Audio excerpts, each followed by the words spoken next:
You followed the steps, done the journaling, the symptom tracking, the meditating with compassion. You believed people when they said your pain was coming from your brain, your trauma, and that if you did the work, you could finally heal. But your body hasn't gotten better. And now you're wondering, what am I doing wrong? That was me too. For 2 years, I did everything Curable, Nicole, Sachs, and the mind-body syndrome community recommended. I journaled every morning. I tracked symptoms. I rewired my brain and meditated. And when it didn't work, I didn't question the method. I questioned myself. Maybe I wasn't trying hard enough. Maybe I didn't believe enough. Maybe I was just too damaged. And I know I'm not the only one who feels this way.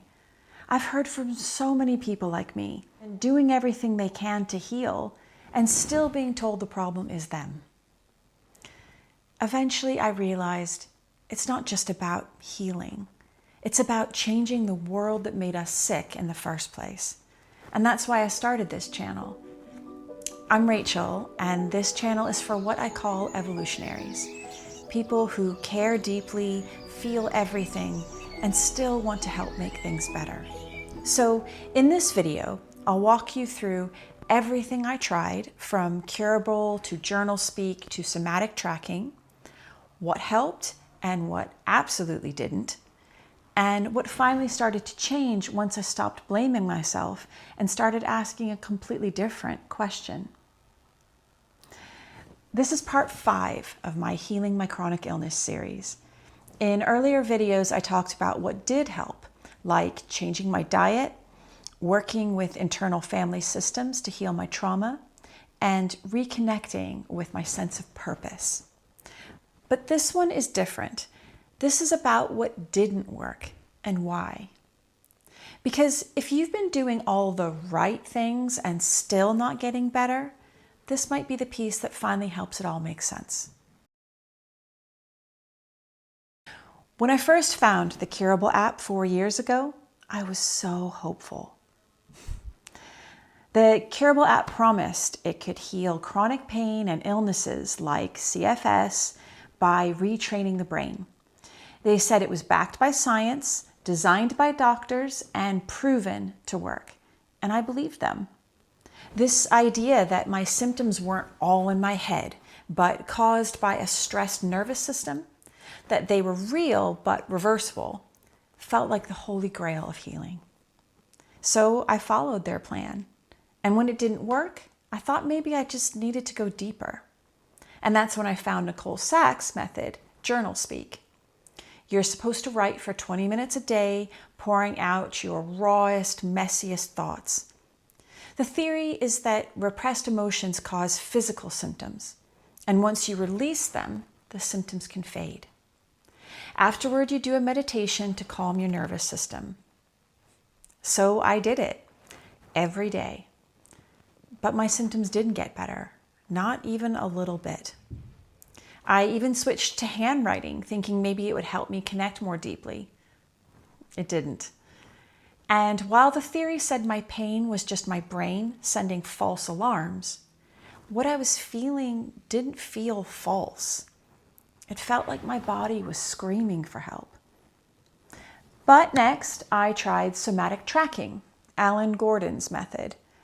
It teaches you to watch your pain with curiosity and gently tell your brain, you're safe now, it's okay. And I wanted to believe it. But the more I repeated those words, the more it felt like I was lying to myself. But still, I kept going. I did Dr. Schubner's Unlearn Your Pain course. More journaling, more digging, more belief. And as I said, for 2 full years, I did all of it, and particularly JournalSpeak. I followed every step, tried every tool, rested when I thought I was doing too much, pushed harder when I thought I wasn't doing enough. And slowly I started to believe the only explanation left. Maybe I wasn't doing it right. Maybe I didn't want it badly enough. Maybe I was still repressing something, still holding on, still not surrendered. because that's the message underneath so much of the mind-body syndrome approach. If it's not working, the problem must be you. Here's what I finally realized. The model isn't wrong, but it's built on a dangerous assumption. It assumes you're already safe, that you have a stable home, enough food, money for therapy, a body that can rest, people who show up when you need them. It assumes you have enough support inside and out to fall apart without your whole life collapsing. But, a lot of us aren't there, not even close. And most of the people teaching these methods, they were. Nicole Sachs runs a successful therapy practice. Alan Gordon works from a clinic. Dr. Schubiner is a physician. And the Curable app is full of recovery stories, but nearly all of them come from people who had financial security, housing, and access to care. They don't exactly say you can heal in isolation, but that's what it definitely implies. If you just follow the steps, you'll get better. But none of those people healed while fearing eviction or fighting for benefits or being terrified they couldn't afford the grocery bill, because that's been my reality.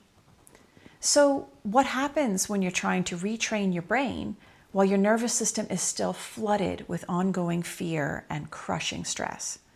When you're trying to heal in a life where you still don't feel safe? You start to think the failure is you. You think it must be you doing it wrong.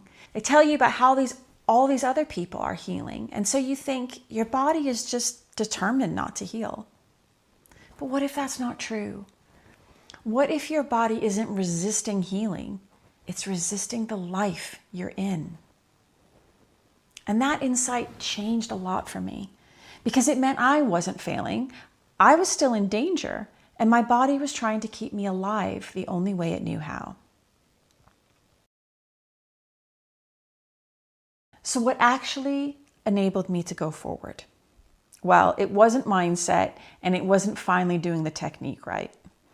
It was finally, after a decade, getting just enough stability, getting disability benefits, having enough money to stop panicking, being able to eat better, having a car that actually works, being believed. That's when the healing tools started to work. Not because I pushed harder, but because my system finally had enough safety to respond. And also, when I asked people in Nicole Sachs's Facebook group, what helped you when JournalSpeak didn't? Over and over again, the answer was IFS. IFS stands for Internal Family Systems, and it's a gentle therapy that helps you connect with different parts of yourself, especially the ones carrying pain or fear or trauma. Where the mind-body syndrome world often says, your pain is just a false alarm, ignore it, override it, tell it you're safe. IFS says, this part of you is hurting, go toward it, ask it what it needs, help it heal. That shift from managing symptoms to caring for the parts behind them was everything. Now, I made a whole video about how I used IFS without a therapist, because I couldn't afford it, and how it helped me stop spiraling and start healing, and you'll find that linked below. And there's so much more I could say about food and purpose and community, but none of those could have worked without this first step, enough safety to heal. So if you've been blaming yourself, please hear this. If the mind-body syndrome approach hasn't helped you, it's not because you're doing it wrong. And it's not because you're too afraid to heal. It might just be because your life is still too hard and your body knows that. That's not your fault. Your pain isn't a lie, it's a message. You don't need more effort, you need more safety, more support, a life your body can actually live inside and eventually trust. And that's what I've been building, slowly, stubbornly, with help. And if that's what you need too, I'd love for you to be part of it. I'm creating a new community called Evolutionaries United for people who are sensitive, smart, and here to help change the world, even if life has been really hard. We'll be working on healing together, the body, mind, and ecosystem. And if you want to be part of that, you can join the waitlist below, because none of us should have to do this alone. In the next video, I'm turning the camera toward the people in your life, the ones who think they understand but don't. I'll be breaking down the most common myths about chronic illness. If you've ever wished someone could explain all of this for you so you didn't have to, that's what I'm going to do. See you soon.